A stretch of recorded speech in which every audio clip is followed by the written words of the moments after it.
Alhamdulillah belum lama ini, tepatnya mungkin di hari Senin, saya mendapatkan undangan dari Koarmada RI untuk bersilaturahmi. Di sana kita banyak berdiskusi dan ternyata akan ada kolaborasi yang akan dilakukan antara saya dan juga Angkatan Laut.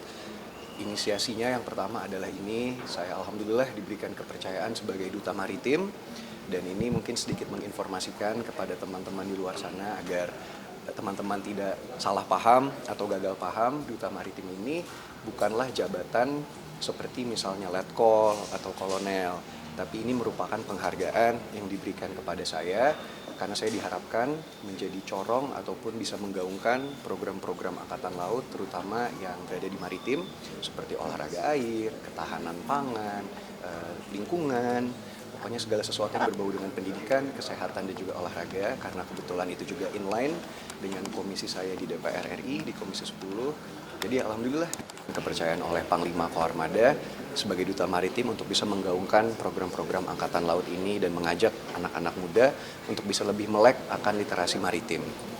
Program kedepannya apa mungkin? Yang pertama dan konkret kita lakukan saat ini ada di tanggal 21, Mas. Jadi insya Allah tanggal 21 ini kita akan ada kegiatan sosial di mana kita juga mengundang salah satu influencer yang sedang terkenal saat ini. Kalau tidak salah Chef Bonbon ya. Chef Bobon akan membuat masakan yang dalam jumlah yang besar dan itu akan kita bagikan kepada anak-anak berkebutuhan khusus.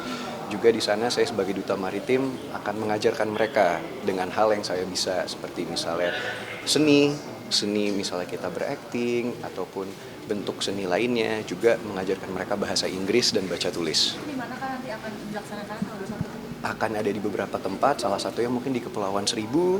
Kita juga ada rencana ke Desa Nelayan, jadi akan ada beberapa aktivasi-aktivasi yang kita lakukan, termasuk ada salah satu kejutan buat teman-teman nanti. Nanti ada berapa titik lokasi mungkin?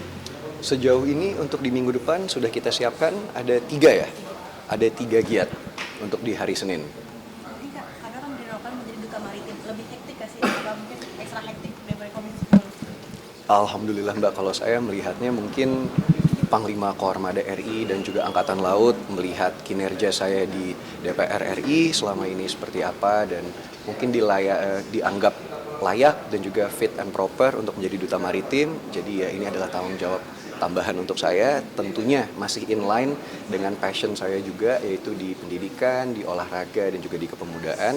Jadi saya rasa ya saya harus lebih banyak effort dan waktu aja untuk pekerjaan. Hari ini juga tadi sama keluarga sendiri. Betul.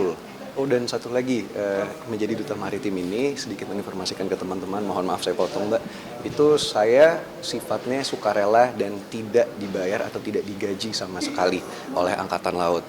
Jadi kebanyakan teman-teman mungkin salah paham kan, ada dari negara membayar saya atau saya diberikan gaji, tapi ini tidak ada sama sekali.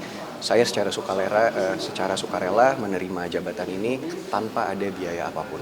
Kalau sendiri diminta, kayak pertimbangannya gimana sih Kak? Pertimbangannya adalah menurut saya ini menjadi salah satu tanggung jawab saya sebagai wakil rakyat.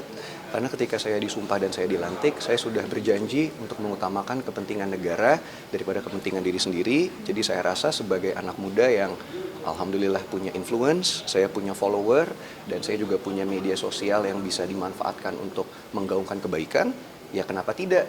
Toh ini juga adalah penghargaan yang luar biasa menurut saya dari Angkatan Laut yang diberikan kepada saya, dan mungkin ada nilai historis dan sentimennya Mbak.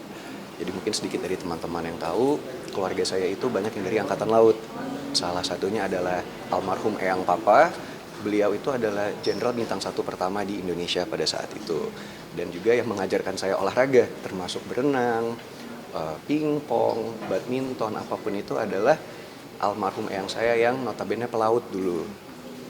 Kalau ini sepanjang sejarah sendiri Duta Maritim yang paling milenial nggak sih sepanjang sejarah? Belum paling muda nggak sih? Saya juga baru tahu ternyata ini dalam sejarah baru pertama kali ada Duta Maritim.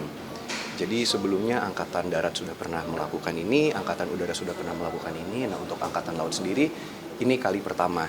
Jadi saya rasa ini adalah tanggung jawab yang cukup berat juga ya.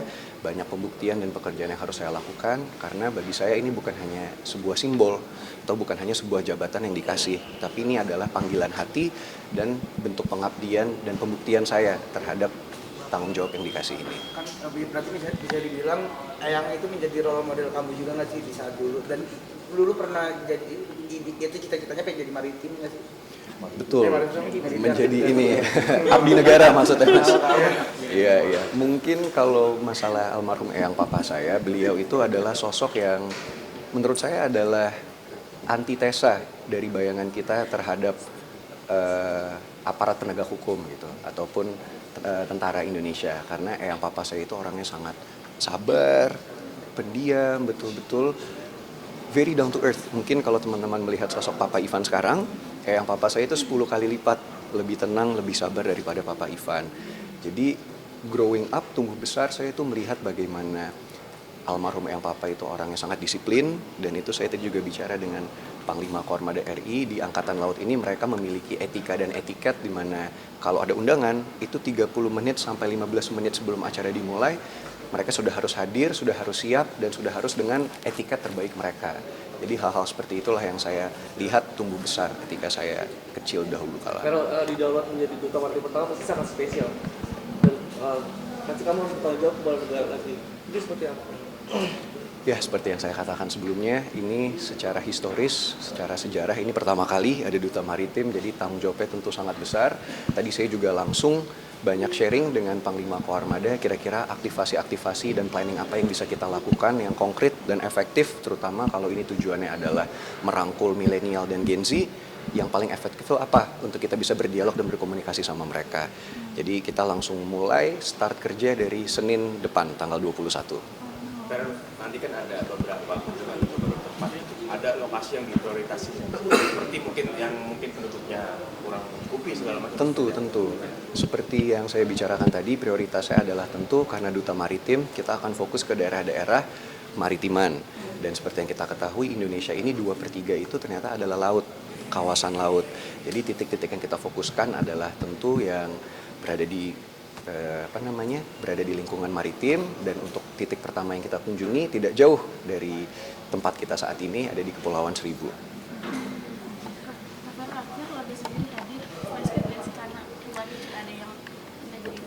Iya, alhamdulillah tadi juga kali pertama saya melihat kedua orang tua saya duduk di satu meja. Jadi itu mungkin kalau teman-teman media sudah mengikuti cerita keluarga kita dari sebelumnya, itu kan cukup jarang ya.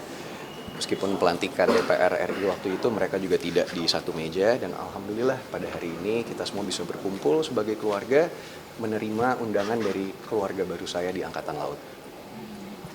Cukup ya teman-teman mungkin. Ya, terima kasih ya. Terima kasih semuanya.